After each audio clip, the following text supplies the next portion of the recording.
आमचं यश चांगलं असलं पाहिजे हा प्रयत्न आमचा आहे आणि त्या दृष्टीने ह्या सगळ्या प्रयत्नांचा यामध्ये हा आढावा आम्ही घेतो।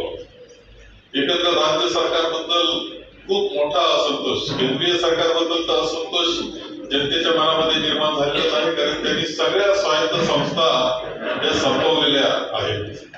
स्वायत्त संस्थांची परिस्थिती, त्यांची स्वायत्तता घालवली अशी प्रकारची परिस्थिती आपल्याला दिसते।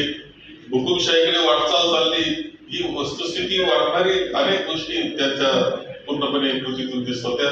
याशिवाय राज्यघटना, लोकशाही याच्या बाबतीतले सगळे प्रश्न निर्माण झाल्यामुळे प्रतिसाद हा देशामध्ये राहिला। महाराष्ट्रानं तो खूपच चांगला दिला, परंतु महाराष्ट्राचं सरकार जे भारतीय जनता पक्षानं बनवलेलं आहे त्याचं जे गठन आहे ते गठनच मूळ दोषामध्ये आहे। त्याचा दोष त्या सरकारच्या स्थापनेमध्ये अनेक दोष आपल्याला दिसत आहेत।